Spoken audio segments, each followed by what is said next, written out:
Sejam todos muito bem-vindos a um podcast especial no canal Spook Houses Casas Assombradas. Hoje trago a vocês um dos materiais mais delicados e, ao mesmo tempo, mais fascinantes, já apresentados dentro dessa plataforma, que com certeza irá mudar a vida e a forma de ver a Bíblia, seus manuscritos, suas passagens e até mesmo conhecer quem realmente foi o famoso Deus do Velho e do Novo Testamento. Tenho certeza que da mesma maneira que me encantei por todo esse material, vocês irão se encantar. E como eu sempre digo, bons estudos a todos nós.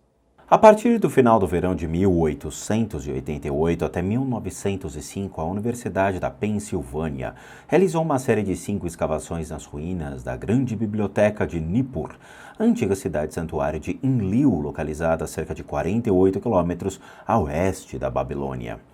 As equipes de trabalho foram lideradas sucessivamente pelos assiriólogos John Punnett Peters, Clarence S. Fisher, Herman Hilprecht e John Henry Haynes. Em uma época em que exploradores em busca de tesouros perdidos estavam aprendendo a ser arqueólogos profissionais, a primeira expedição enfrentou grande oposição por parte dos furiosos moradores locais, que conseguiram dominar o acampamento e assumir o controle das escavações.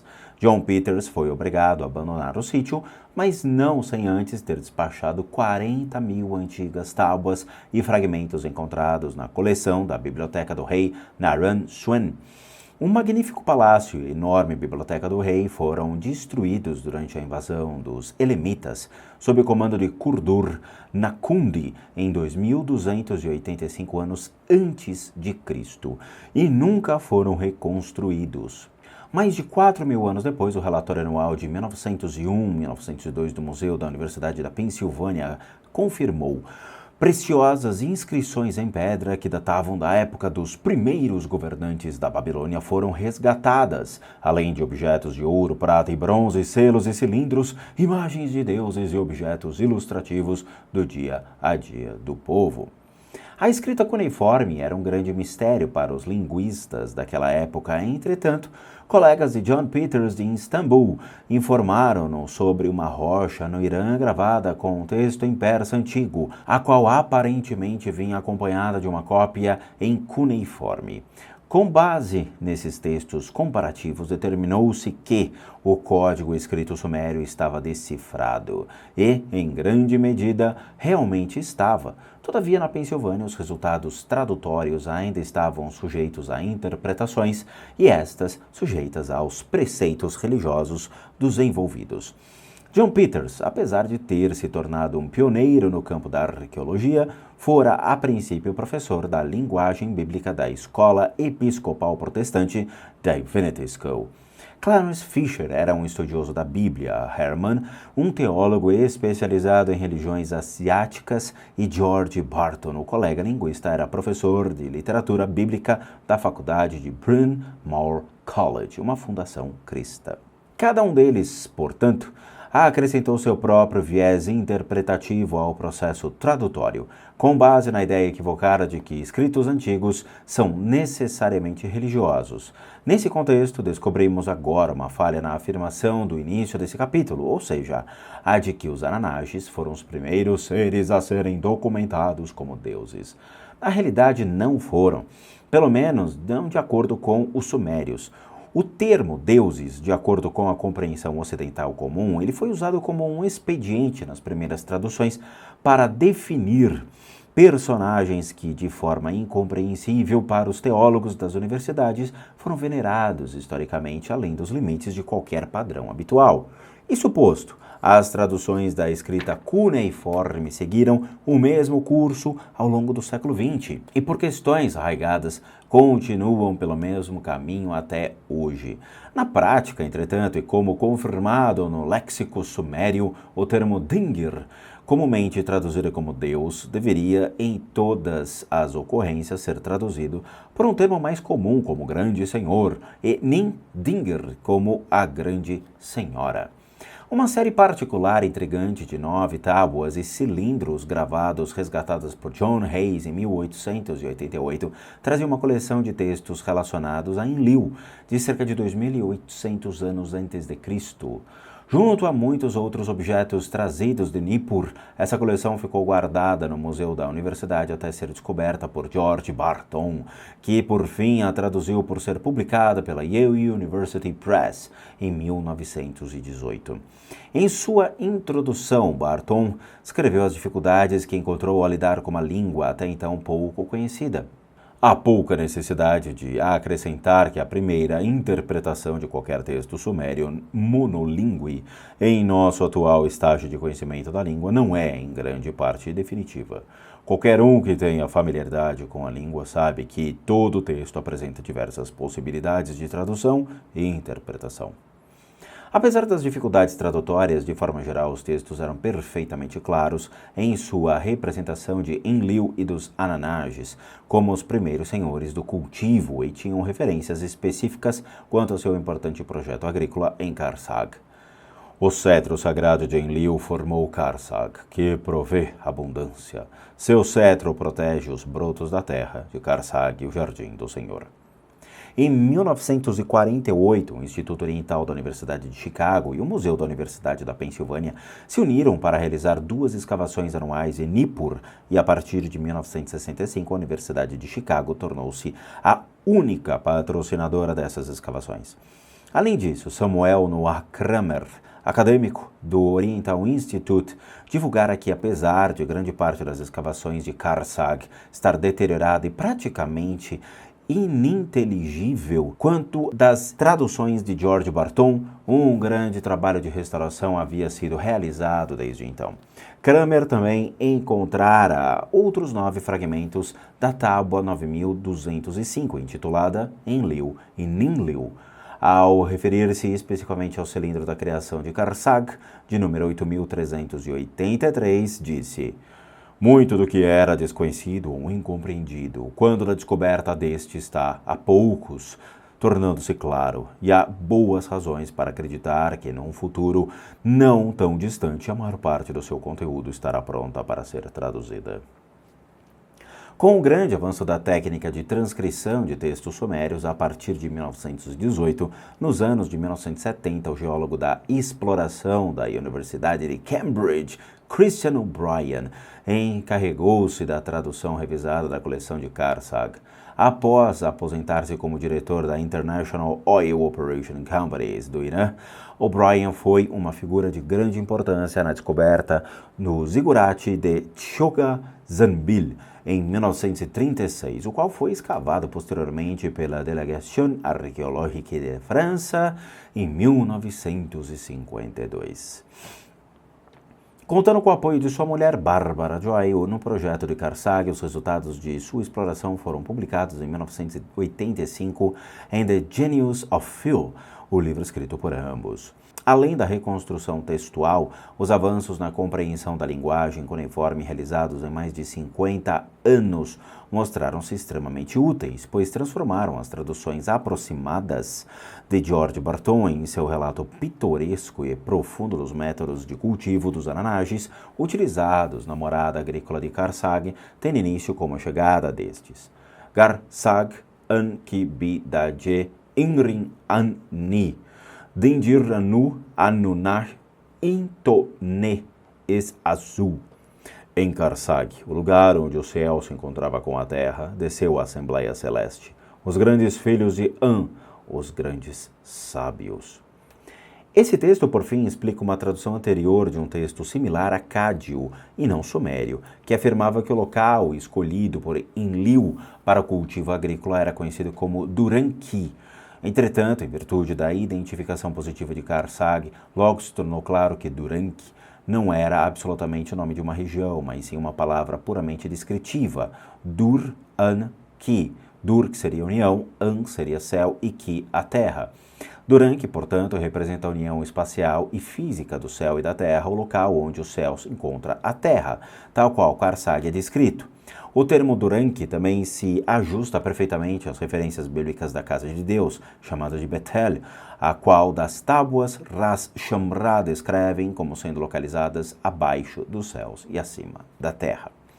Ao longo das crônicas de Karsag, encontramos o que se espera no texto de um povoado levantino em um ambiente pós-era glacial. As crônicas apresentavam um relato completo de um grande complexo agrícola e pecuário localizado em uma região elevada, protegido por cercas, que contava com um impressionante método de cultivo.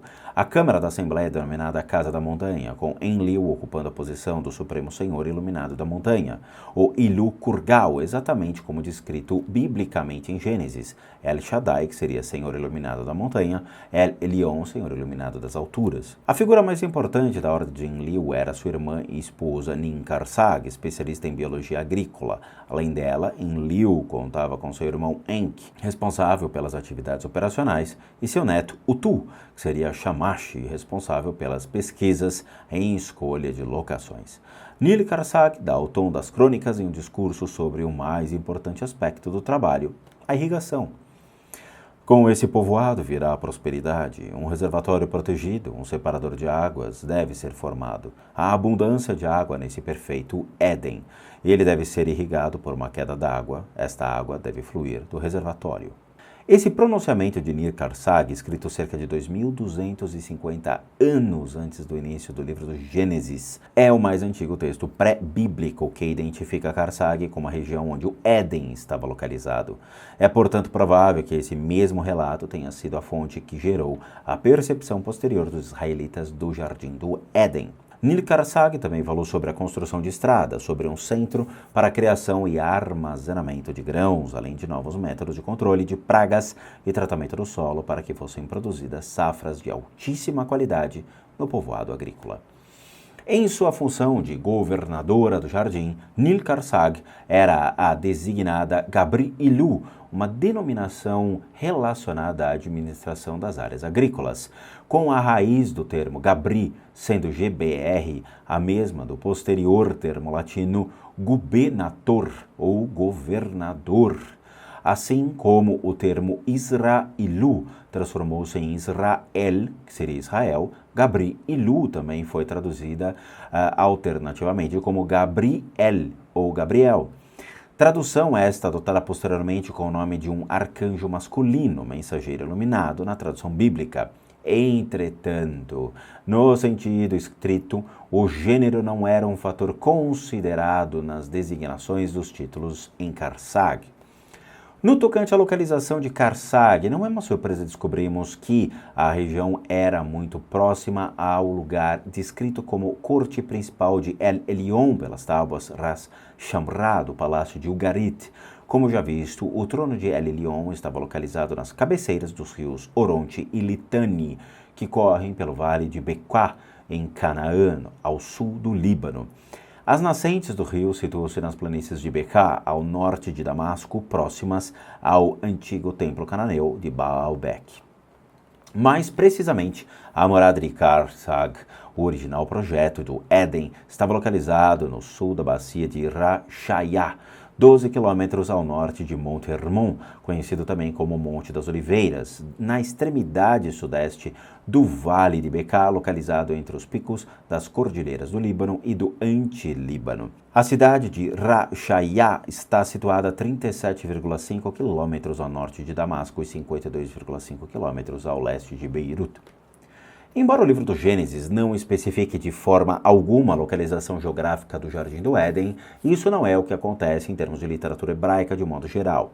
A Bíblia hebraica é, por natureza, uma escritura canônica, com seus livros convenientemente amalgamados e selecionados com o propósito de propiciar os fundamentos de um sistema de crenças estilizado que se considerou durante os últimos séculos a.C. Isso posto, outros inúmeros textos igualmente célebres não foram incluídos, por não se adequarem ao processo de seleção e serem considerados impróprios aos livros de Macabeus, ou do Jubileus e do Enoque, de Tobias, de Esdras, de Judite, de Baruch, entre outros.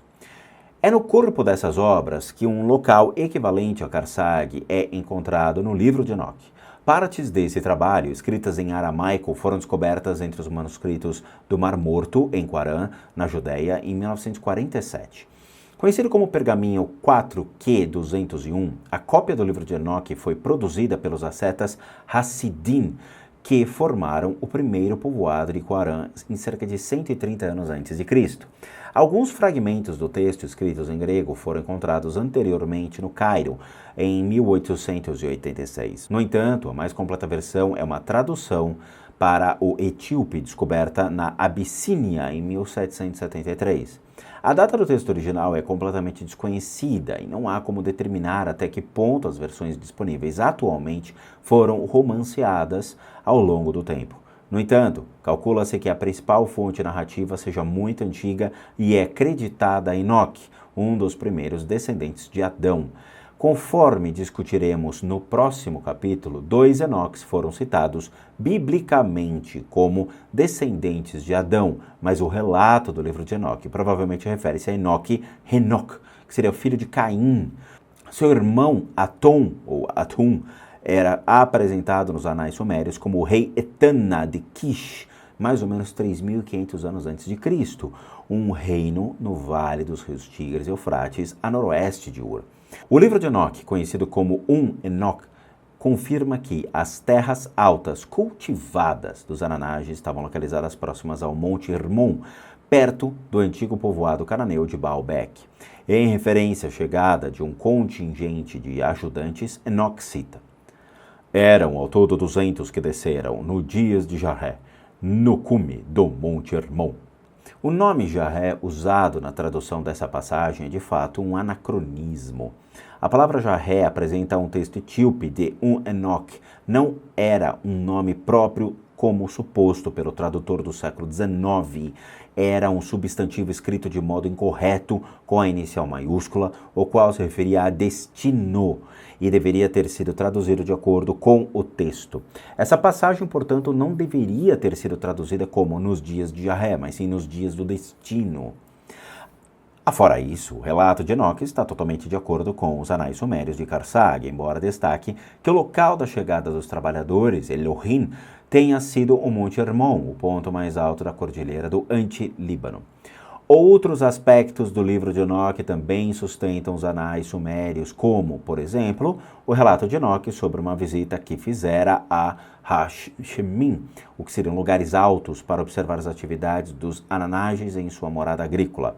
Ao longo de sua narrativa, muitos temas das tábuas de Karsag são sustentados e confirmados, especialmente aqueles concernentes a questões como a irrigação e o reservatório. Quando há necessidade de água vinda do reservatório, os anjos responsáveis abrem as comportas e deixam a água passar, e quando esta se espalha por todos os campos, o solo absorve. Ao longo de milhares de anos e sucessivas gerações de Ananages, o projeto de Éden parece ter dominado o desenvolvimento agrícola e municipal de toda a região do Vale do Jordão, cujo centro do comércio estava concentrado em Jericó e nas terras vizinhas. A despeito do longo intervalo de tempo, não há nenhum registro que sugira que os Ananages, ou os Elohims bíblicos, fossem imortais ou tivessem uma vida excepcionalmente longa, apesar de não podermos descartar essa última possibilidade. Eles com certeza não eram invulneráveis a agressões físicas e há vários relatos sobre a morte de indivíduos, seja por acidentes ou por alguma intervenção violenta. Talvez tenham atingido uma alta taxa de longevidade em comparação aos padrões comuns da época, mas o conceito da existência eterna nunca foi uma característica presente em sua história documentada. Os arquivos sugerem que sempre houve um Enlil Supremo, ou El, assim como sempre houve um Enki em uma Ninkarsag, mas os indivíduos que ocuparam essas posições não foram os mesmos ao longo da história. Tais posições parecem ter sido um aspecto hereditário na cultura dos Ananages, concedidas com os títulos hereditários modernos, de acordo com a classe e posição social com o passar das gerações. Em termos bíblicos, Karsag era o jardim plantado pelo Senhor no Éden. Foi o local de recomeços e de desenvolvimento geral, sem precedentes da agricultura e da criação de animais. Karsag tornou-se o modelo de um povoado organizado em um novo local de nascimento da comunidade civilizada, criado com base em um ideal benevolente trazido para a região em uma era de caos e vindo de um âmbito desconhecido, no qual avanços tecnológicos e sociais haviam sido preservados desde antes da era glacial. Karsag existiu até cerca de 6.500 anos antes de Cristo, quando, conforme as crônicas, as moradas foram devastadas por terríveis tempestades, chuvas torrenciais e incêndios violentos. Enquanto isso, Jericó, o primeiro povoado organizado e fortificado do mundo moderno, foi abandonado. Embora este viesse a ressurgir em uma localidade próxima, o sítio arqueológico do antigo povoado de Jericó ainda possui evidências de um violento ataque feito por terra e do transbordamento de canais causado pela fuga em massa do povoado. Não há, entretanto, nenhum registro de qualquer tentativa de recriar o primeiro projeto de Éden ou do Éden. As derradeiras palavras das crônicas de Karsag são conclusivas em seus cálculos, ao descrever em detalhes os locais destruídos, o que culminou em uma devastação total. A grande casa brilhante foi destruída pelo fogo, o grande reservatório foi destruído, a morada foi totalmente destruída, o celeiro foi derrubado e arruinado, a casa de estudo transformou-se em pântano. A partir daquela época, todas as atividades dos Ananages foram transferidas em direção sul, passando pela Mesopotâmia até ser restabelecida nas planícies do delta de Eridu, na Suméria, em aproximadamente 5.500 anos antes de Cristo. A administração do novo projeto Éden foi então assumida pelos prestigiosos Enki e Ninkarsag, enquanto Enlil, reinante, estabeleceu residência em Nippur. Esse foi o fim da era formativa, mas também o início da ascensão da Suméria, que ocuparia uma posição de proeminência em todo o mundo. O período de Eru, no qual surgiram modelos de estrutura comunitária avançada e de cidades e estados, também marcou o despontar de importantes avanços biológicos nos campos de criação inteligente. Portanto, é para Eridu que agora nos direcionamos, abrindo as portas para a conhecida continuação bíblica da renovação da civilização na Terra e do surgimento de Adão e Eva. Bom, meus queridos amigos, inscritos e membros do canal Spook Houses, Casas Assombradas, espero que tenham gostado desse incrível capítulo, assim como eu me encantei em fazê-lo a vocês. Lembrem-se, não deixem de nos apoiar dentro da plataforma, seja se inscrevendo no canal, curtindo os vídeos, de se tornarem membros ou apoiadores pelo método PayPal, nos ajudando a continuarmos aqui firmes e fortes dentro do YouTube. E como eu sempre digo, a todos, em todos os vídeos, bons sustos a todos nós.